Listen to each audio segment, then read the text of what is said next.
In terms of the digital ID, I mean, that's a big issue as well. And again, we're going to see a whole year of it being implemented. What are some of the concerns that the young people are telling you? I think one of the things they discuss every day is about the idea that they do feel they're addicted. They know they're addicted, and they're trying to find a way to be able to get off some of them. Not all, but some. And that's one of the hardest things, I think, for these kids to be able to figure out how on earth do they do that. Because they need to be on these devices for a whole lot of different reasons, for school, and to be able to be connected to some degree, so like they feel like they fit in as well.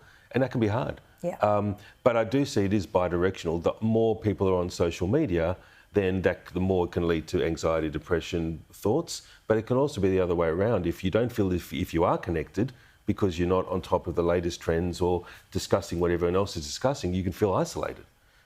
So it is bi-directional. During COVID, it was completely, all those trends went out the window because that was the only way people could be connected, by being on social media and being on devices. So for the 17-plus-year-olds, it actually led to a decrease in mental health issues, believe it or not, during COVID period.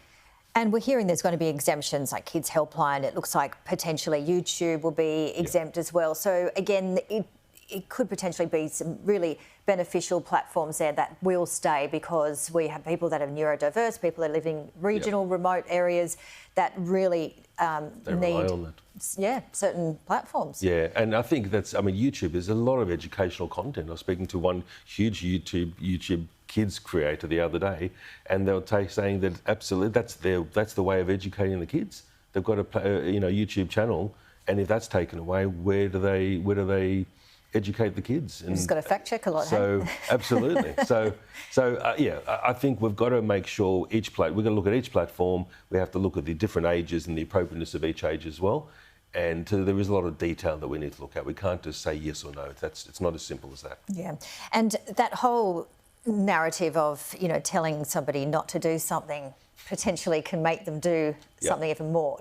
Talk us through that in terms of with your psychology expertise. Yeah, there's always a way around things. We're talking about moving forward, not moving backwards. So everyone that's already on existing social media is going to be there regardless. But I think that's where hopefully the idea of talking about this is the parents step in and try and educate themselves and educate their kids. So there's nothing to lose from that. But yeah, as soon as you tell a child or an adolescent not to do something, or you can't be on something, there's no question they will often want to be able to rebel against that and find a way. And we know the seriousness of it. And again, you mentioned the unfortunate deaths, which is just, it's not okay. But what do we say, especially in this year that we do have, when you've got children under 16, is it about having an open conversation so they can allow, if there is something going wrong, they feel safe to talk to their parent? Yeah, absolutely. That is the biggest piece of advice that I give to parents and the adolescents is open the lines of communication, talk about things. If you're not sure that something seems to be when you're online, it seems too good to be true, or you think that someone's overly nice or is engaging way too much, you need to be able to talk to someone about that, because often it isn't what it seems to be. Yeah. And kids are a bit naive. They don't really understand that.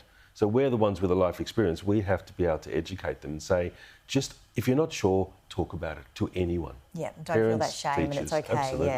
Yeah. Andrew, great. Thank you so much. Great to see you. No really problem. Appreciate it. Thanks so much.